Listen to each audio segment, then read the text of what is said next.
Hello, and welcome. Welcome once again to the Start, Scale, and Succeed podcast, the only podcast that grows with you through all 7 stages of your journey as a founder. I'm your host, Scott Ritzheimer, and this is part 2 of our 3-part solo series. And last time, if you missed it, we talked about how your experience can and will actively keep you stuck. If you missed that episode, you're going to want to check it out. It's going to be helpful for understanding today to some extent, but it's going to be really helpful in understanding part 3 of the series here coming up.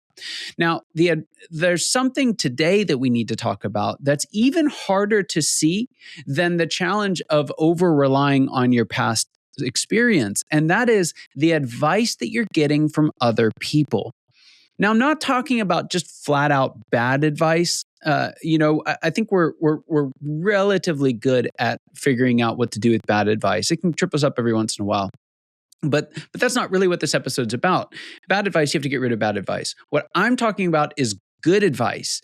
Now, I'm also talking about good advice from people who should know what they're talking about. These are the people who've actually done it, right? Other founders who've built what you're trying to build, other leaders who've done what you're trying to do, or even folks like me, coaches, consultants, advisors who've worked with those founders or who have been founders ourselves, who record the podcast episodes or write the books or the articles that you're reading. You see, there's an immense amount of great advice out there. And the vast majority of it, hear me on this, is wrong for you. Not because they're lying, not even, unfortunately, because you're special, although you are, don't worry, but because you're getting the right answers to the wrong questions. Or at least you're getting the right answers to the right questions at the wrong time. And right now, you are likely building on a foundation, both consciously and subconsciously, of advice that was never meant for the stage that you're actually in and will not drive the success you want. To the extent that you succeed following the wrong advice, you're doing it despite that wrong advice, not because of it. And I want to lay this out really clearly. This is the point of this entire episode, and that is that the most dangerous advice is not bad advice. The most dangerous advice is great advice given at the wrong time. And there are 4 primary sources of this problem. And we're going to take a couple shots today, not because I'm mad at anybody, but because you need to understand this.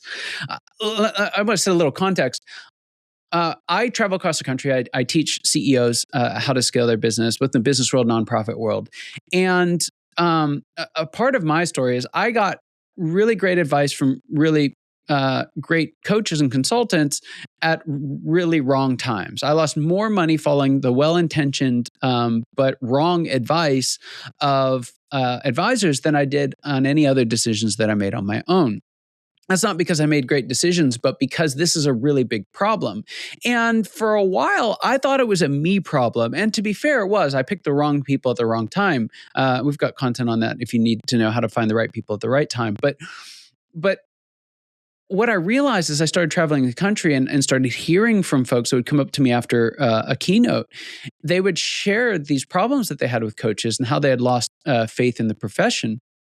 And I mean, it broke my heart. So I started asking, hey, how many people have had a coach? And in these circles, the vast majority have. A lot of founders have had coaches, which is great. It's wonderful. I think you can go way further, way faster with a coach, the right coach. But then I would also ask, how many of you who've had a coach have had a bad experience with a coach? And I'm embarrassed to say that something like 9 out of 10 who have had a coach have had a bad experience with a coach. This is a really big problem. And it's not just coaches. It's a whole bunch of things. So we're going to talk about what these 4 things are. But this is a problem that's affecting everyone almost all the time. All right. So what are the 4 sources in no particular order? What are the 4 sources of good advice at the wrong time or in the wrong way? And again, none of these people are trying to hurt anyone. Maybe some of them are, but that's not the point of this episode. The point of this episode is good people trying to help other people and hurting them in the process. And the first category I'm going to pick on here today is peers. And there's this idea the definition of mastermind, which is a relatively new phenomenon, by the way, is that the sum of us is smarter. All of us is smarter than the sum of us. That if we get people in the room together, even if none of us knows all the answers, all of us have a better shot at knowing the answers. That's a wonderful sentiment. It's true in some respect, but it also gives way to the blind leading the blind. And there's this poster, there's these demotivator posters. They're hilarious. But basically they take little trite phrases from the business world and show them how silly they are, especially with a kind of bureaucratic, monolithic tone to them. And one of these motivator posters says this, no one is as dumb as all of us. And I think it's got hands in everyone's hands in kind of thing. And that's true. I have been in many peer groups where I have heard folks that have not figured out how to succeed in the stage they're in tell other people how to succeed in the stage that they're in. And because it's in this mastermind environment, somehow it's more true than at some other point in time. But peer groups are wonderful for camaraderie. They're wonderful for sharing the things that we've actually conquered. But if you're asking, let me give you a funny example. If you have a financial planner who's broke and doesn't have any money in retirement, you probably shouldn't be paying a ton of attention to them on their advice for how you can manage your money. And in peer groups, we tend to run into that. You run into a founder who may have a successful business, but we don't know if that success was because of them or despite them. More likely, you'll have a founder who's struggling with the same things you are and hasn't figured it out any more than you have. And we end up in this blind leading the blind phase, which is not helpful. The second group that I'm going to pick on, I'm going to turn the camera back on us, and I'm going to talk about folks like me, coaches and consultants.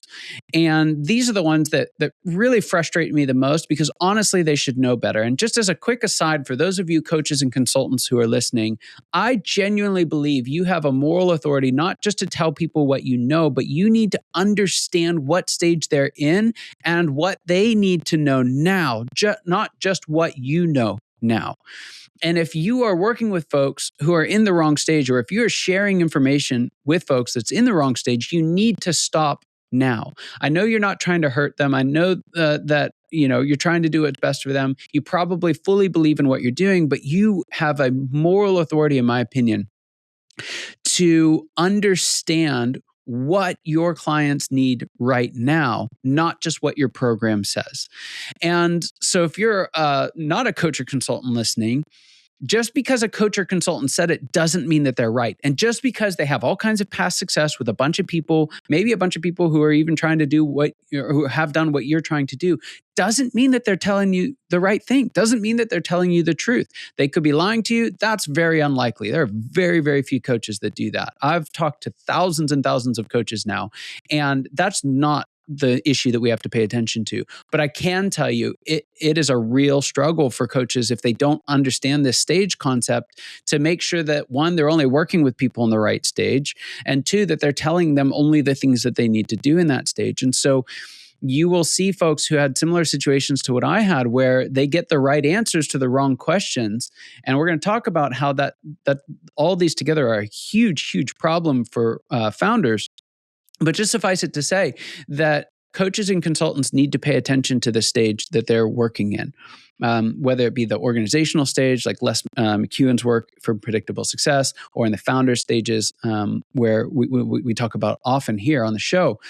It's really, really important that if you have someone helping you, that they are helping you succeed in this stage. And that might mean that the coach who got you here isn't the coach who will get you there, or the consultant who helped you in the past isn't the consultant who's going to move forward. That's not a bad thing. It's not a problem. There's just, coaches and consultants are very, very successful, usually in one or two stages. There are very, very few who can really put on all these different stage hats and do it in an effective way. In fact, for me, there are a bunch of stages that I don't work in. And I wrote the book on the stages. So I know that I can specialize in a few areas and really do world-class work. No one can do world-class work in all 7 stages. I just don't believe that's true. So we have coaches and consultants. Now, here's another one, and it's kind of related to this coaches and consultants thing, but it's a little different. And the reason for that is, well, the third group is authors, or other thought leaders or communicators. So we'll pick on books, but know that this applies to articles, podcasts, videos, you name it, seminars. And what happens when you're speaking to a mass audience, you have no real control over what stage they're in. And so when you get something like Simon Sinek's Start With Why, or you get something like Built to Last, or you get something like Patrick Lencioni's Death by Meeting, or even Five Dysfunctions of a Team. These are wonderful books, all had a profound impact on me as a leader and me as a coach. However, what none of those authors really explain, and I don't know if they're aware of it or not, is who that is written to, because it's not all founders, it's not all leaders, it's not all businesses, because there are very, very few resources that are actually universally applicable to all resources, just like there's very few coaches and consultants who are universally helpful to all stages. And so when you're reading a book, when you're listening to a podcast, you have to change the way that you're thinking about what they're saying. It's not just, are they giving good advice or not? And it's not, do I agree with it or not? It's not even, did it work or not? The question really is, what stage was this written to, or what stage is this happening in?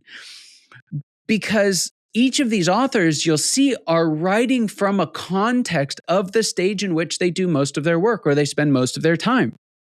A good example of this, Simon Sinek spends a lot of time working with treadmill and big rut organizations as predictable success stages.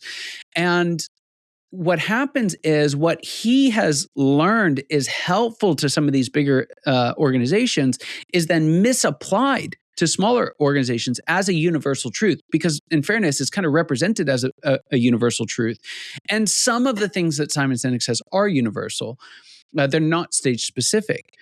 But many of the things that he says are stage specific. And when they're all woven together in one work, one book, you've got to up your game on being able to siphon out and filter out what are appropriate for the stage you're in right now and what isn't. So the very first thing you can do is just pay attention when you're listening to an audiobook, when you're reading a book, when you're watching some video. What stage is this person writing to? And I could go on that for a really long time. But if you just filter through that, it's not actually the author's fault, because they're writing to everyone and they don't control who picks up the book. It's incumbent on us as readers to really recognize what's right for right now. All right, that's the third group. So we have peers, we have coaches and consultants, and we have authors. Now, the fourth one I think is actually the trickiest, and that is successful founders who are telling their story. And they're telling, hey, here's how I succeeded. Here's what I did to succeed. And either expressly or by implication, they're saying, and if you do this, you'll be successful too. This is something called survivorship bias. And it's actually the most dangerous issue in entrepreneurship, because you'll get a founder who said, oh, I cold called my way to my first million, and that's how I succeeded. And by implication, if you cold call your way, you just have to work harder. You have to cold call more, and then you'll get to $1 million. But we're looking at a sample size of one. And so you can't actually definitively say if it was the cold calling that was what drove the success, or just because they had product market fit and had the right product at the right time and put just enough energy behind it. And so what happened, you have to recognize this. Seth Godin wrote a book, All Marketers are Storytellers, and then storytellers is, or all marketers are liars. One of them's crossed out. I don't remember which one it is. But basically, the premise of the book is that all stories are lies. And it's not that their intentional withholding of the truth, but no story is a complete picture of what actually happened. No story shares the probability likelihoods that if we played everything out again, that it would happen the exact same way. No story is intended to do that. Stories, by definition, are an incomplete version of the events that happened. Now, even more so in this kind of, success bro culture thing that we do in the world of founders, we edit our stories heavily. We edit them to highlight the heroics of some entrepreneur, and what we do is we inadvertently remove the dirty fingernails work that got them there, the massive reliance they had on the team that got them there. And we look at these stories about why they succeeded, but we can't actually tell if that's why they succeeded or if they succeeded despite those things. And so just because someone has done what you want to do doesn't mean they can help you do what you want to do. That's just not true. They might be able to, right? There's a better chance than zero that they'll be able to. There's probably a better chance than the average Joe. But I can tell you this, if they aren't stage specific in the way that they understand their own story, and especially in the way that they communicate it, then they're going to tell you to do things that aren't actually necessary for you or may just be wrong altogether. Let me give an example of this.